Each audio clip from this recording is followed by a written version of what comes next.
વાત કરીએ તો ભાદરાના ગંભીરા બ્રિજનું જીઈઆરઆઈમાં ટેસ્ટિંગ હજી બાકી છે। ગેરીએ હજી સુધી બ્રિજના સેમ્પલ નથી લીધા। મહી નદીમાં પાણી હોવાથી સેમ્પલ લેવામાં વિલંબ થઈ રહ્યો છે। ગેરીએ બ્રિજના સેમ્પલ ન લેતા અનેક સવાલો ઉઠી રહ્યા છે। નદીમાં પાણી ઓછું થશે પછી સેમ્પલ લેવામાં આવશે તેવી વાત અહીંયા સામે આવી રહી છે। સેમ્પલ લીધા બાદ ટેસ્ટિંગ કરાય તેવી શક્યતા છે। સરકારે ધનબાદ ખાતે બ્રિજના સ્લેબનું ટેસ્ટિંગ કરાવ્યું। ધનબાદ લેબનો રિપોર્ટ દિવાળી બાદ આવ્યો।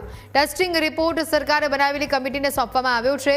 કમિટી હાલ આ રિપોર્ટનો અભ્યાસ કરી રહી છે। અભ્યાસ બાદ સીએમને રિપોર્ટ વિશે માહિતી આપવામાં આવશે।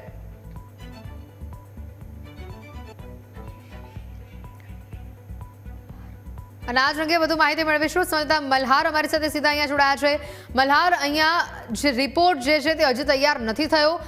નદીમાં પાણી વધુ પડતું હોવાના કારણે સેમ્પલ લેવા વિલંબ થઈ રહ્યો છે, એવો ક્યાંક બચાવ કરવામાં આવી રહ્યો છે। પણ સવાલ ઊભો થઈ રહ્યો છે, આજે 5 મહિનાથી વધુનો સમય અહીંયા થઈ ગયો છે, છતાં પણ જો સેમ્પલ લેવામાં વિલંબ થતો હોય તો આનું સમારકામ તો ક્યારે થશે?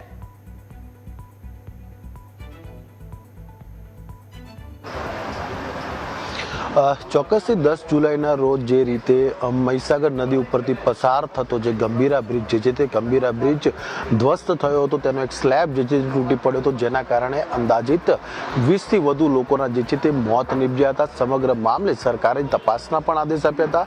એક કમિટીની પણ રચના કરી હતી।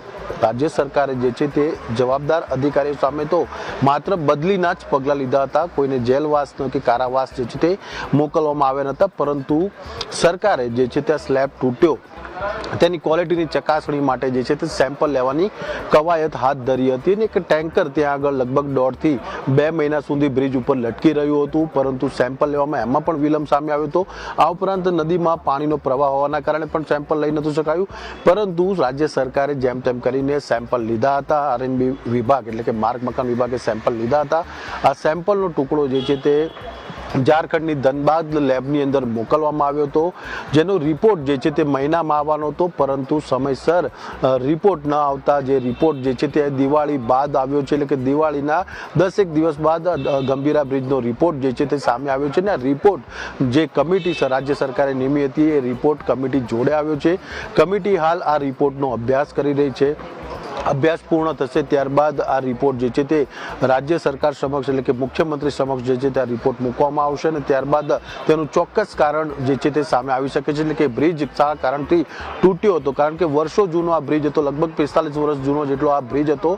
આ બ્રિજ જે તૂટ્યો છે એની પાછળના કારણો શું છે તે ધનબાદની લેબ દ્વારા જે રિપોર્ટ આપવામાં આવ્યો છે રાજ્ય સરકારને, તે રિપોર્ટનો અભ્યાસ બાદ જે મુખ્યમંત્રી સમક્ષ રજૂ થશે ને ત્યારબાદ ખ્યાલ આવશે કે વાસ્તવિકતા બ્રિજ શા કારણસર તૂટ્યો હતો। આ ઉપરાંત રાજ્ય સરકારે બરોડાની અંદર ગેરી નામની લેબ જે કંપની છે, કંપનીમાં પણ જે છે તે આ બ્રિજના જે સેમ્પલ છે તે લઈને ચકાસણીની તૈયારી દાખવી હતી, પરંતુ હજુ પણ પાણીનો પ્રવાહ હોવાના કારણે ગેરી કંપનીના જે સભ્યો જે છે તે હજુ સુધી સેમ્પલ લેવામાં સફળતા જે છે તે મળી નથી। આ ઉપરાંત માર્ગ મકાન વિભાગના પણ અધિકારીઓને પણ જે આ સેમ્પલ લેવામાં જે છે તે સફળતા નથી મળી।